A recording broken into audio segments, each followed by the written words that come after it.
Bueno, buenas noches.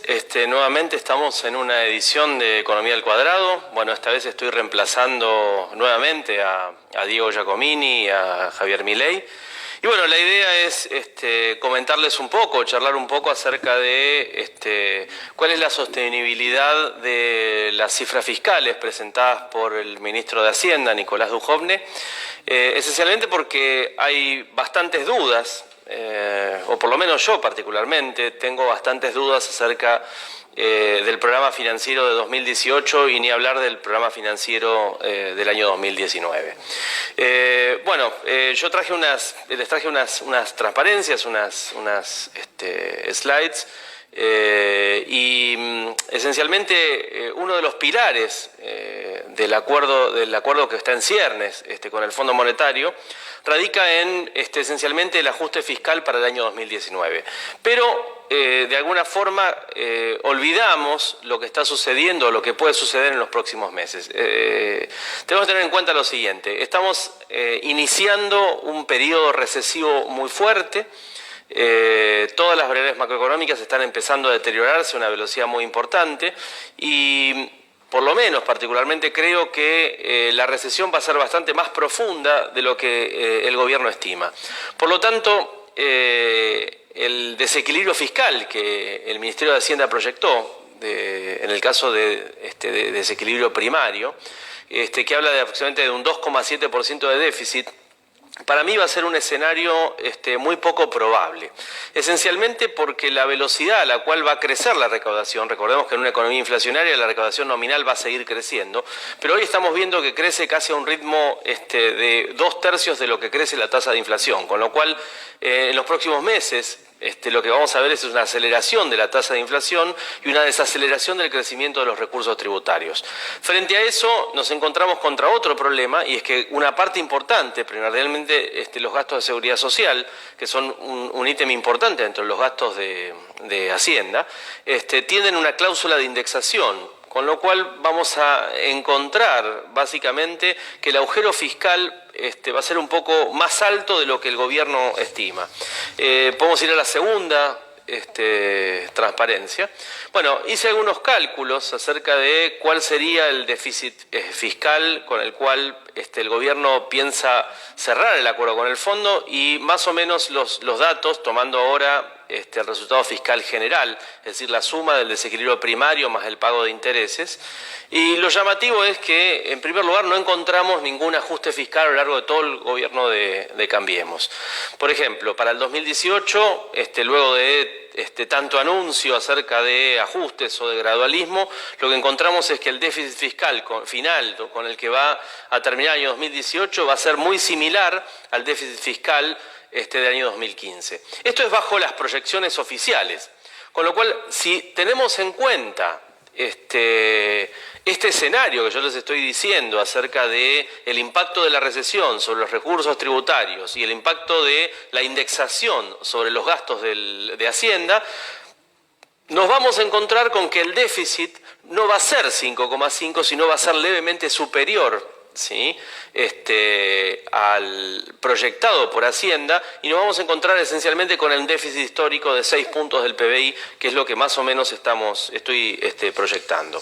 Si lo abrimos, que es la próxima transparencia, si lo abrimos ahora en relación a la meta del gobierno, y ahí vemos básicamente cómo se acelera la cuenta de intereses, ¿sí? Y eso que estoy subestimando el impacto de la devaluación sobre el pago de los intereses de la deuda. Es decir, esto significaría que bajo un escenario de explosión en donde el rendimiento de las LETES de corto plazo se eleve muy por encima, es decir, se convalide la tasa del 7% que tienen hoy, es muy probable que el resultado fiscal, es decir, el pago de intereses, que en mi proyección representan casi 3 puntos del PBI, pueda crecer aún un poco más. En realidad lo que estamos viendo esencialmente es un programa de inviabilidad de los números fiscales. y la imposibilidad del gobierno de poder contener la suba nominal del gasto de manera de lograr un programa de estabilización que sea exitoso en términos del acuerdo con el fondo. Es decir, no es casualidad de que una vez celebrado el acuerdo con el fondo, ya por junio de este año, tenía muy pocas chances incluso de cumplir los requerimientos del primer trimestre. Y así fue, no cumplió los requerimientos del primer trimestre y, puertas afuera, subestima de alguna manera el impacto de la economía real sobre los datos del gobierno. Así que yo ahí pondría un manto de dudas y para mí creo que es muy importante tener en cuenta de que este déficit adicional que aparecería a partir del año de fin de año 2018, implicaría una necesidades financieras adicionales por parte del Tesoro. Si uno es conservador en esta estimación, esto determinaría aproximadamente unas necesidades financieras extra de aproximadamente 6.000 millones de dólares. Y ahí la pregunta es, ¿a dónde apunta el nuevo acuerdo con el Fondo Monetario? Cuando uno empieza a leer entre líneas, ¿qué es particularmente lo que se está tratando de negociar con el acuerdo del fondo? Y es un adelantamiento de los fondos del año 2020 y 2021 a los años 2019 y 2018. ¿Qué significa esto? Que seguramente las autoridades, más allá de la presentación oficial, tienen en cuenta un escenario contingente en donde particularmente los números fiscales para 2018 no dan lo que efectivamente ellos estaban pensando que iba a dar. Y es necesario tener una especie de carta contingente por la posibilidad de que existan necesidades financieras adicionales. Desde ya que aún siendo exitoso el programa, el nuevo acuerdo con el Fondo Monetario y que nos brinde fondos extra, ya sea adelantando los fondos del año 2020 o 2021 o generando un nuevo fondo, de ninguna manera esto resuelve los problemas estructurales que tiene el déficit en Argentina. Es decir, ¿cuál es la conclusión de todo esto? Y bueno, pasó un gobierno de transición luego de un periodo desde el año 2009, prácticamente 2010, hasta el 2015, de déficit fiscal acumulado y creciente, a un periodo donde tenemos un déficit fiscal básicamente constante y que se estabiliza en los peores niveles del año 2015. La conclusión de esto es: Argentina sigue cerrado a los mercados de capitales. La baja performance fiscal que vamos a observar en el último trimestre del año 2018 no va a ser más que convalidar el hecho de que Argentina va a tener serias dificultades, aún con el acuerdo del fondo, para poder participar de los mercados voluntarios de capitales más allá del año 2020 y 2021. Y el otro elemento que aparece acá y que hoy, por lo pronto, todavía no está presente en la tasa de riesgo país, y es que en general la demanda, es decir, la exposición de los bonos argentinos en el mundo es particularmente importante. ¿Esto qué significa? Que ante un escenario de caída o una aceleración de la tasa de riesgo país más allá de los 700 puntos básicos, es decir, ahora bajó un poquito, pero más allá de los 700 puntos básicos, podría determinar un escenario donde existe una probabilidad cierta de default, que no es para nada despreciable. A ver, ordenando un poco las cosas. 2018 se presenta desde el punto de vista fiscal con un desequilibrio adicional al que el gobierno está planeando, que exige nuevas necesidades de financiamiento. ¿Esto qué implica? Esto directamente complicaría la meta del año 2019. Fíjense que en el cuadro que yo estoy poniendo en pantalla, esencialmente no estamos hablando de lo que puede suceder en 2019. Esencialmente yo no me siento en condiciones de proyectar qué es lo que va a suceder en 2019, porque ahora vamos a ver un poco el panorama monetario. Y cuando vemos el panorama monetario, lo que vamos a encontrar particularmente es que este desequilibrio monetario podría incluso comprometer las cifras fiscales del año 2019 y echar por la borda directamente todo el acuerdo del Fondo Monetario. Bueno, pasemos a la siguiente transparencia. Hay otro punto que fue importante estas semanas acerca de un debate que apareció en distintos medios acerca de la posibilidad de establecer en Argentina un currency board o una convertibilidad.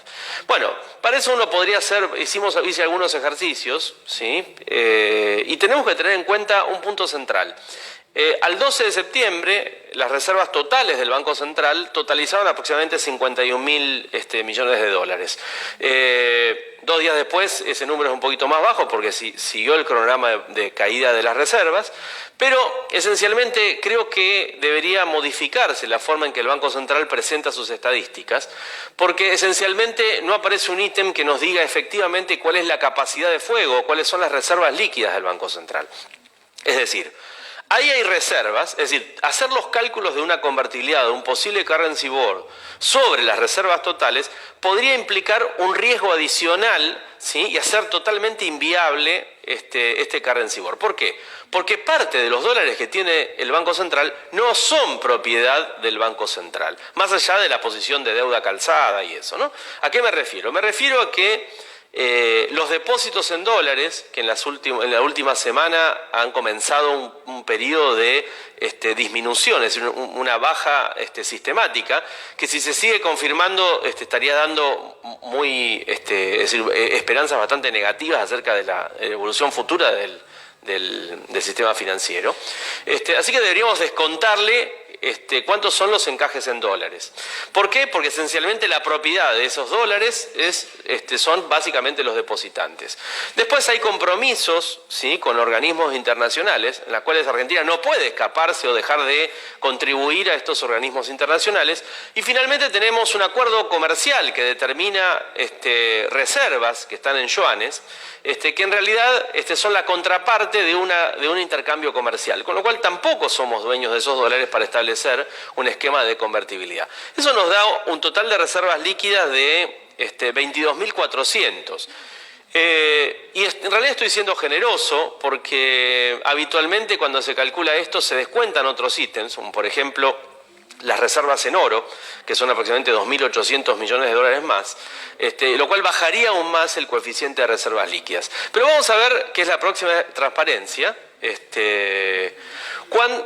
¿Cuáles serían los tipos de cambio de equilibrio de los distintos escenarios, ¿no? Entonces, a ver, tomemos el total de la base monetaria. Todo esto está calculado el 12 de septiembre, ¿sí? Y si calculamos el total de la base monetaria, es decir, circulante más los encajes en el sistema bancario, encontramos que si lo calculamos sobre reservas líquidas, esto nos daría un dólar de currency board de 58,5 pesos por dólar. Ahora, eso no solucionaría un problema que es el resto de los pasivos del Banco Central, que son básicamente las LEBACs, ¿sí? Las letras del Banco Central, que el gobierno está en un cronograma de desarticulación, que por demás, al final, cuando se esté proyectando este programa, habremos tenido información acerca de la última licitación, donde el gobierno piensa destrabar parte de las LEBACs y es probable que eso tenga algún tipo de impacto sobre la cotización del dólar en el corto plazo. Pero si calculamos la base más las letras y decidiéramos devolverle a los tenedores de letras dólares, ¿sí? en una operación en donde se transforma todos los pasivos monetarios es decir, se devuelven los pasivos monetarios en dólares, nos da un tipo de cambio de convertibilidad de 85,1 pesos por dólar. Pero hay otro problema. Para salir de las LEBACs, es decir, esencialmente cuando el mercado empezó a mostrar un síntoma de agotamiento de este instrumento, que en términos de plazo el más corto era de 28 días, el Banco Central, sobre el final fue en realidad para enero de este año, instrumentó un nuevo instrumento financiero, es un nuevo pasivo que se llama letra de liquidez. La letra de liquidez de alguna forma representa el fracaso del Banco Central de poder participar en los mercados de capitales voluntarios. ¿Por qué digo esto? Porque las LELIQs, ¿sí? Estas letras de liquidez, solo se las pueden comprar los bancos y su mercado, ¿sí? Es básicamente un mercado reducido. Ok. Si tenemos en cuenta entonces que sumamos base más LEBACs y devolvemos las LELIQs a los bancos, el tipo de cambio se va a 95,5. Si hiciéramos otra cuenta, es decir, si vamos a suponer que el gobierno decide reformular todos los pasivos monetarios y canjearlos por algún bono compulsivo a largo plazo, como se hizo en el año 89 con el plan Bonex, y tomamos las distintas definiciones de dinero, por ejemplo M1 y M2, encontramos que los tipos de cambio de convertibilidad para respaldar la base monetaria y la cuenta corriente da 61,4 pesos por dólar. Y si incluyéramos las cajas de ahorro, que son básicamente las cuentas sueldo de la gente, estaríamos hablando de un tipo de cambio de 84 pesos, por dólar. Muy bien. La duda frente a todo esto es la probabilidad de iniciar hoy un escenario de currency board implica esencialmente un salto de tipo de cambio nominal cuando aún todavía no sabemos cuál es el valor de equilibrio del tipo de cambio nominal. Lo que sí creemos, ¿sí?, un grupo de colegas, es que la estampida o la salida de capitales de alguna forma tocó fondo. ¿Y esto qué significa? Que las variables nominales pueden seguir creciendo, pero que las variables reales se empezarían a estabilizar. ¿Qué significa esto? Significa que la inflación residual que nos queda en los próximos meses, y esencialmente creo que podemos solamente planear un horizonte temporal de aproximadamente 6 meses, 6 o 7 meses, bajo ese horizonte temporal lo que deberíamos esperar es que tanto el tipo de cambio como los precios crezcan más o menos a la misma tasa. Y ahí también hice algunos ejercicios para evaluar cuáles son los escenarios que podríamos tener en función de cuál es la inflación que esperaríamos para los próximos meses. Es decir, cuánto es la inflación anualizada en el último dato, agosto de este año, cuánto sería la inflación anualizada a diciembre de este año y cuánto, que es hasta donde tengo yo por lo menos visión y después no empezar a decir tonterías, y diría cuánto sería la inflación esperada bajo 12 escenarios probables, siempre hay un escenario donde esto se puede acelerar más, ¿cuál sería entonces la tasa de inflación y el tipo de cambio? Que es generalmente la última de las transparencias que traje. A ver si podemos verla. Bueno, si no, se las cuento. Esencialmente lo que estoy diciendo yo es, las cifras son las siguientes. Agosto del año 2018, la inflación acumulada anual, es decir, agosto de 2018 contra agosto de 2018, nos da 34,2% de inflación. Y ahí planeo dos escenarios, ¿sí? Y esto tiene que ver con el desenvolvimiento de las condiciones monetarias y esencialmente con el esquema de desarticulación de las LEBACs. Un corolario, es decir, una nota al pie en relación a esto, y es que parte de este mecanismo de desarticulación de las LEBACs, ¿sí?, que lo vamos a ver mañana, se hace a través de la suba de encajes. Pero lo peligroso de la suba de encajes, ¿sí?, es esencialmente que estamos afectando el balance del sistema financiero. Es decir, en realidad el costo de esto es deteriorar el sistema financiero. Bueno, a ver, cerremos con esto. Bajo el escenario más benigno, lo que esperaríamos es una inflación de 50,7% acumulada a diciembre del año 2008. Y a marzo del año que viene, es decir, la inflación acumulada a marzo del 19 contra marzo del 18, el ejercicio me da una inflación de 72%, 72,7%. Bajo un escenario de deterioro aún más de las condiciones monetarias, fíjense que la tasa de inflación trepa al 88%. Y el escenario que me queda, que es el tercer escenario, es el escenario del hiperinflacionario, en donde la tasa de inflación podría llegar a marzo a un valor cercano al 100%. Y el punto interesante de esto es, si bien el tipo de cambio se mueve no a través de un continuo, sino pega saltos, eso nos da, en términos de equilibrio de tipo real de cambio, que a marzo, sería a diciembre del año 2018, el dólar tendría que cotizar entre 47,2 y 48,8, y a marzo del año 2019 el dólar estaría ubicándose entre los 57 pesos y los 63 pesos. Bien, ¿cuál es esencialmente la noticia de todo esto? Esencialmente las condiciones monetarias están muy deterioradas. El gobierno esencialmente no tiene un plan integral para poder controlar la inflación, por lo tanto la inflación es una variable endógena que está fuera de las previsiones por parte de las autoridades del Banco Central, y este escenario de incertidumbre es el que determinaría el deterioro de las cuentas fiscales. Es decir, frente a incertidumbre, la recaudación crecería mucho menos, aún más allá del primer trimestre del año 2019, extendiendo el plazo de la recesión y de alguna forma contaminando los datos fiscales de 2019 y poniéndonos esencialmente el año 2019 a las puertas de un eventual default. Desde ya que todo esto tiene que ver con un ejercicio en términos de probabilidad, siempre uno quiere recurrir al pensamiento mágico y creer que las cosas, que va a aparecer alguien que nos va a salvar, pero esencialmente creo que lo honesto es tratar de ser realistas y explicar todas las contingencias, o por lo menos las bandas de las contingencias a las cuales puede estar abocada la economía en los próximos meses. Más allá de marzo de 2019, hacer pronósticos es más que descabellado, porque esencialmente lo que tenemos es un fuerte desequilibrio monetario que aún el gobierno no tiene demasiada idea de cómo desarticularlo sin tener demasiados costos.